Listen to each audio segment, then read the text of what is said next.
به نام خدای یگانه مهربان. سلام. با داستان پادشاه و دختر کشاورز در خدمت شما هستم. امیدوارم که از شنیدن این داستان لذت ببرید و تا پایان داستان من رو همراهی کنید. یکی بود، یکی نبود. غیر از خدا کسی نبود. زیر گنبد کبود پادشاهی بود. او خیلی به شکار علاقه داشت. یک روز توشه چندین روز را برداشت و به همراه وزیران و مامورانش به شکارگاه رفت. وقتی به شکارگاه رسید، آهوی بسیار زیبایی را دید که برای خودش گردش می‌کرد و از علف‌های تازه می‌چرید. پادشاه که از آهو خیلی خوشش آمده بود، اسب را به همراه اطرافیانش به طرف آهو راند. آهو با شنیدن صدای پای اسب‌ها پا به فرار گذاشت. هی آهو برو، اینها برو. آهو برو، اینها برو. آهو که خیلی ترسیده بود، یک نفس می‌دوید و خستگی نمی‌شناخت.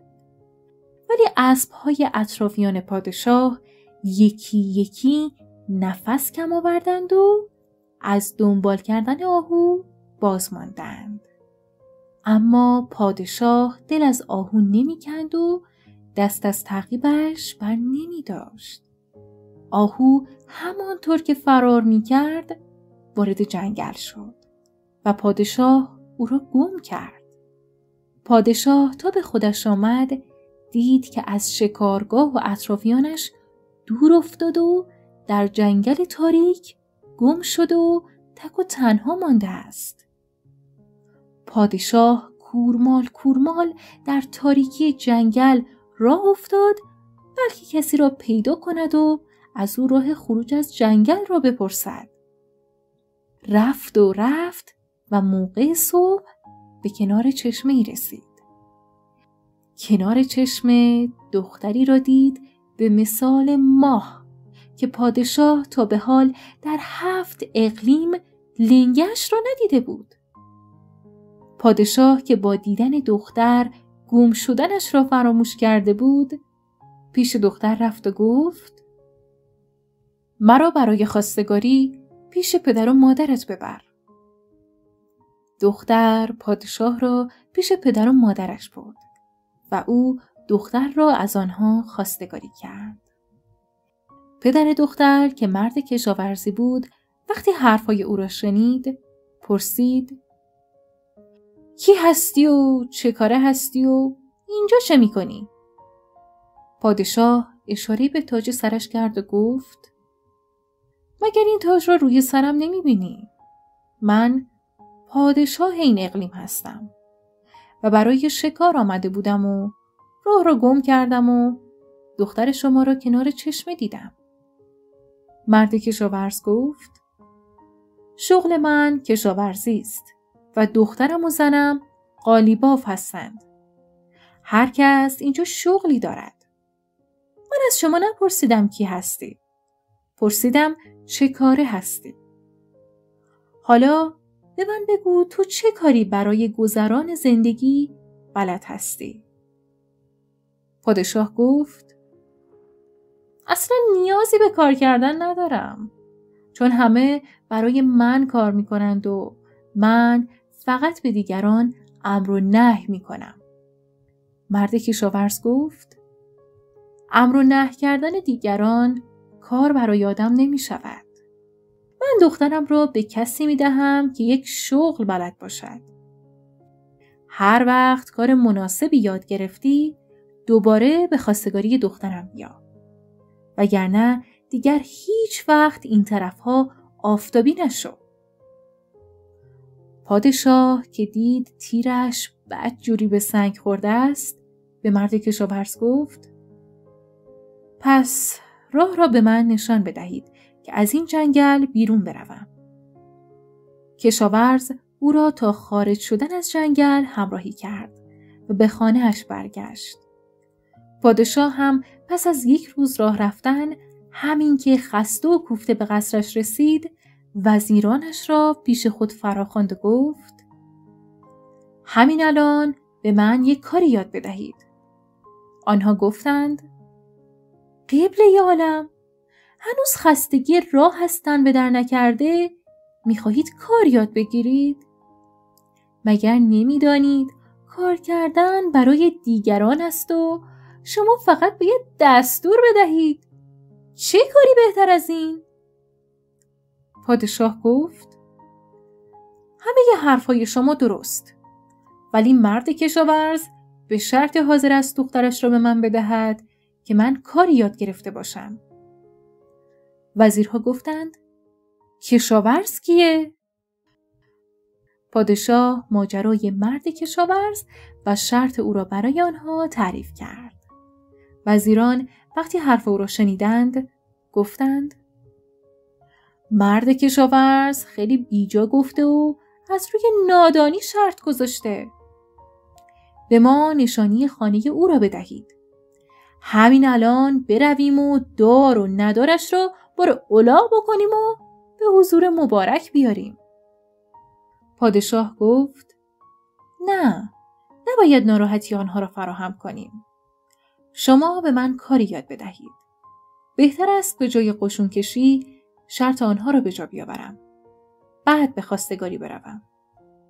وزیران وقتی اصرار پادشاه را دیدند به مشورت نشستند و تصمیم گرفتند کاری به پادشاه یاد بدهند که کسی از آن بویی نبرد. پس با چانه زنی زیاد به این نتیجه رسیدند که به او در خفا قالیبافی یاد بدهند.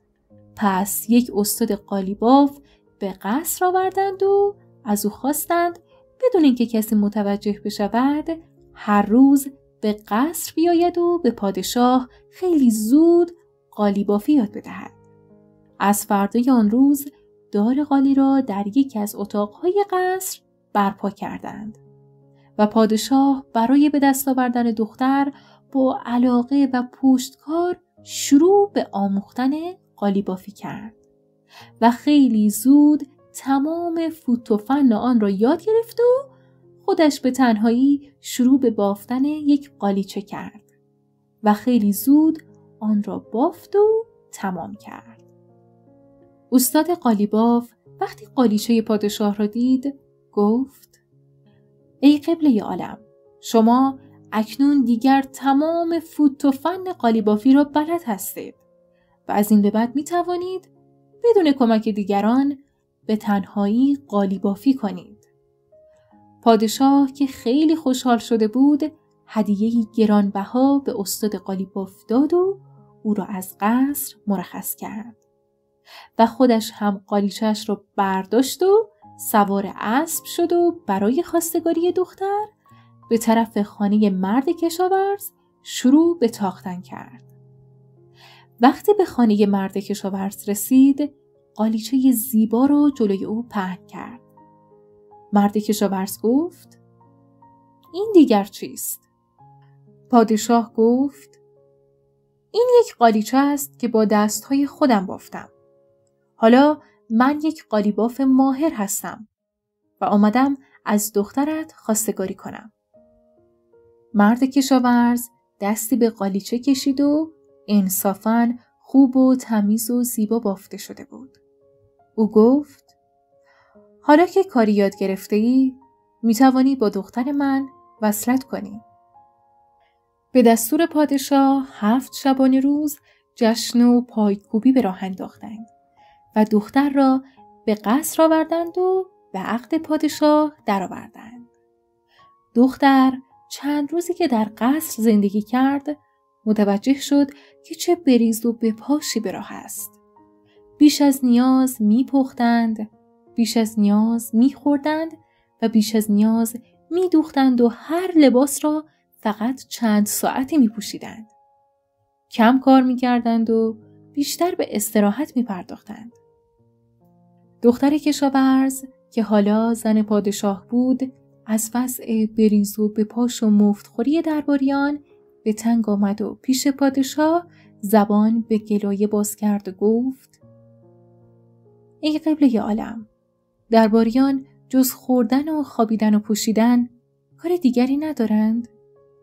در حالی که مردم برای به دست آوردن یک تکه نان یک روز تمام کار می کنند و زحمت می کشند، اطرافیان تو بدون اینکه دست به سیاه و سفید بزنند خوب می خرند و خوب می پوشند و خوب هم استراحت می کنند. پادشاه وقتی حرفای دختر کشاورز را شنید گفت: این وزیرها همچین بیکار هم نیستند. آنها در گرما و سرما و با سختی زیاد به 4 گوشه این مملکت سر میزنند و خبرهای آن را به من میرسانند.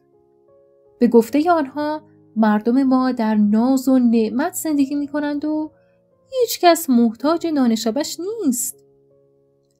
زن پادشاه گفت: بهتر نیست یک بار هم شده رنج سفر را به جان بخری و به 4 گوشه مملکت سر بزنی؟ فکر نکردی وزیرانت برای دلخوشی شما هم که شده خبر دروغ میآورند؟ بیشتر مردم به نان شبشان محتاج هستند و زندگی نامناسبی دارند. اگر حرفم را باور ندارید، بروید و از نزدیک با چشم خودتان ببینید. پادشاه دید که زنش راست میگوید.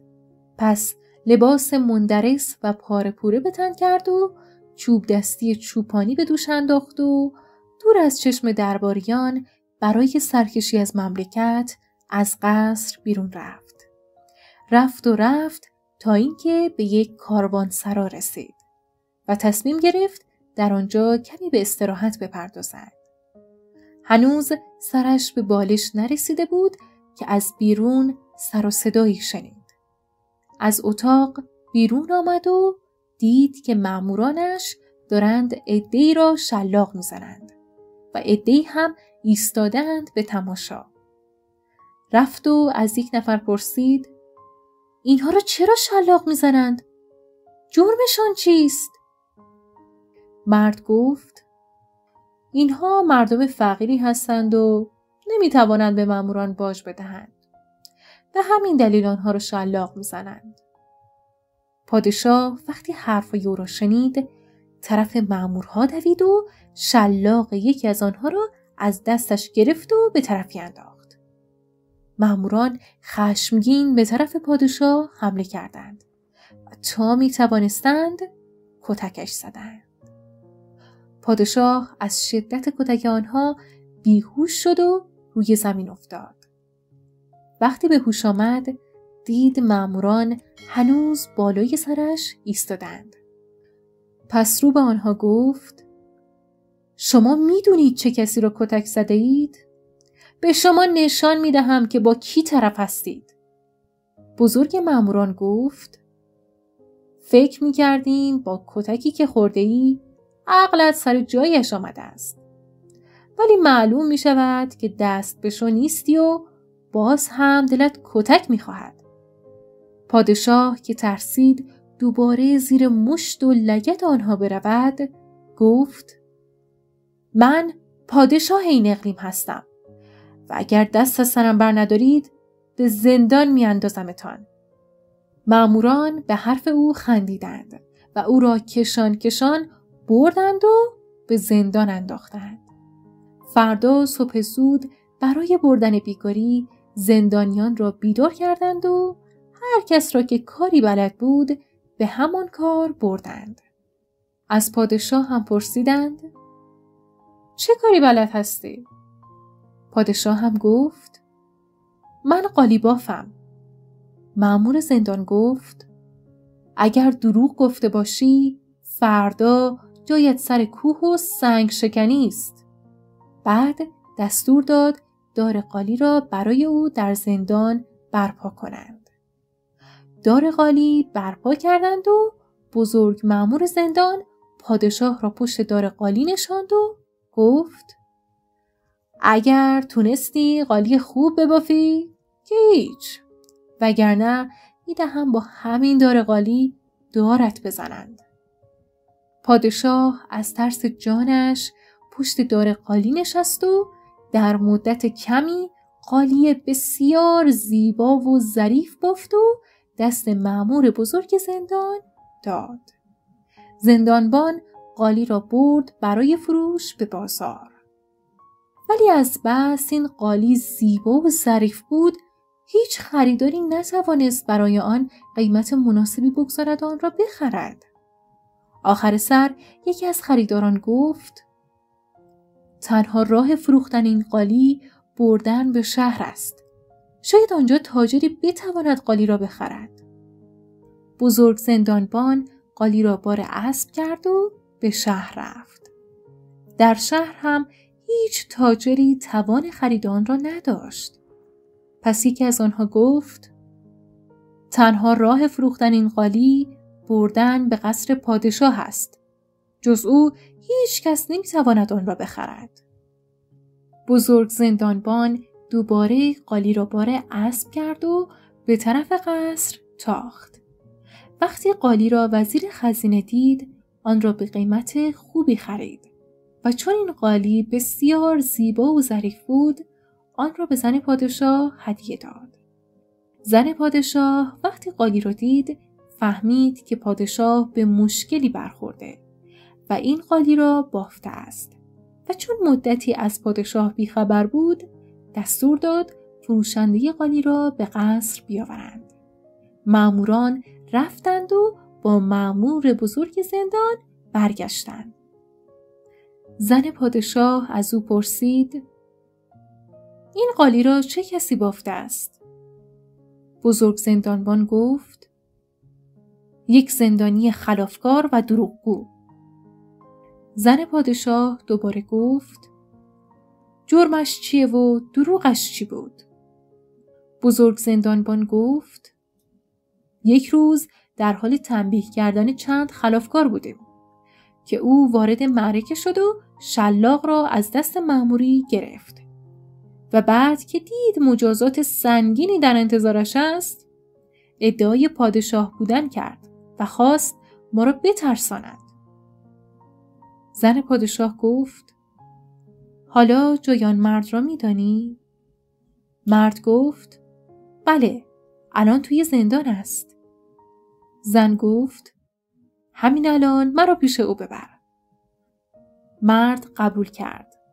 آنها بعد از 1 روز و نیم به زندانی که پادشاه حبس بود رسیدند. زندانبان زن پادشاه را پیش پادشاه برد و گفت: این همان بافنده خلافکار است. پادشاه پشت دار قالی نشسته و در حال بافتن قالی بود. زن پادشاه به زندانبان گفت: این مرد درست میگوید. او پادشاه مملکت است.